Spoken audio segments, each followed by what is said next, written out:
Everybody loves $20 solution to $1,000 problems, right? Well, that's what we're talking about today. And the problem I've had for, I don't know, the past 20 years, I've never found a really great solution is lighting. Lighting at my workbench, and especially lighting at my lathe. Now, lighting in my workshop is not great. Right now, on the ceiling, we have 6 of those LED light cheap bars. I mean, we were on a budget when we built this place.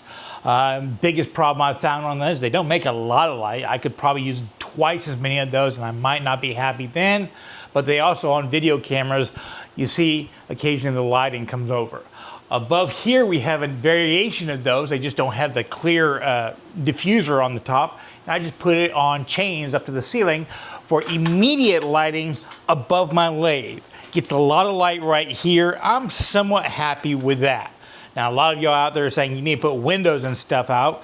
We do have one window in my shop. My dad wanted that there because he thought he wanted to put a desk there so he could watch the deer and do drawings and stuff like that, and he never did. But it is nice to have at least one in there. But honestly, that's a hindrance for anybody who's doing video work because the light changes all the time. Now, at the lathe, the best decision I've made, and something I've been using for 5 years, is this gooseneck. It's a magnetic light, and it just sits on the steel ways right here. Not very well because these are stainless steels. They did a little bit better on my other lathes, but it works just fine. And this lathe is big enough it doesn't vibrate. I've had a whole bunch of other kind of lights like this, and you know, I like it because I can move it around, that kind of stuff. But all of them have the same problem: is that they kind of focus light right here, and I want a broad path of light right here. My dream setup, dream setup, is to find one of those old dentist office lights I can mount to the wall. So no matter how much my lathe vibrates, the light will never do it, and somehow replace it with something that's not so hot so I can have it right by my head and I can just move it around like that. Because a lot of times, especially in wood turning, we're wanting to get light inside bowls, inside angles, inside boxes to see where our cutting edge is interacting with those fibers. And none of these solutions work. This one right here, I have to unhook. I can move over here and kind of position it a little bit, but it's not the best. But talking about those $20 solutions, out of my frustration a little while ago, I went and got a light I've been using on my camping trips. It's a little headlamp light. One of those ubiquitous little headlamp lights. You know, I normally have a little strap going around my head. When I go hiking at night, I like to have this with me. And I also like to take one in my truck.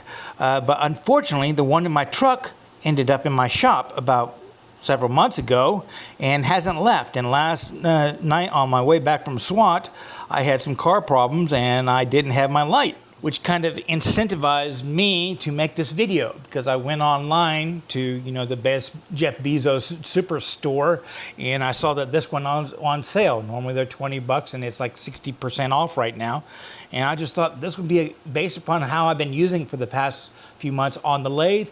This is something that a lot of y'all might like because it is that $20 solution to the $1,000 problem of me not having that dentist light office. And here's the deal.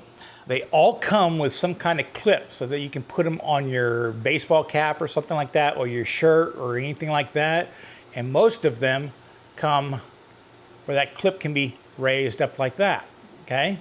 And they also come with different powers of lights, which really all you care about is the lowest power one because they'll give you the most battery life because, you know, now that they're rechargeable, they can make them really, really small. But those clips are metal, and that's a key thing, or at least this model is. And if you're interested in this model, I'll put a link down below. FYI, because it's Jeff Bezos Superstore, I'm on an associate program with them. Though, if it being on sale in less than $20, it probably means the kickback to people like me is only a nickel. But every little bit helps. Anyways, I saw this was on sale, and that's why I thought I'd mention it to you, because with that little metal clip, guess what I can do? On the back of my tool rest now lives a little magnet. And with the magnet, I can just pop that on there at any time I want. And with that angle right there, I can adjust it. In fact, because it's on a magnet, I can adjust it any way I want. If I want coming in along the side, I can do that one. If I want to move my tool rest around, I can actually move the magnet over here. I mean, working on bowls and stuff like that, a lot of times your bowl gouge is on this side and you're wanting to see this side right here. So you can see right where you're cutting all the way around, and just moving it on that angle at any time changes the focus point. Is that not cool? Again, it's an overkill $20 solution to that $1,000 problem, but it has really improved what I'm able to see at the lathe. And I've been working on some box making videos at the lathe that I'm bringing out together. Another one of those long ones, so it takes me months at a time to put it all together. But you'll be seeing me using this in that video. But because of the sale, I thought it'd be smart to introduce it now. This particular one is the Nebo. I went to Amazon to order me a replacement that I can keep in my truck, and it's the cheapest thing they have for sale. So there's just a little product tip for you of something I actually do use. Y'all be safe, have fun, and remember, it's always worth the effort to learn. I didn't create anything, but I am sharing it with you.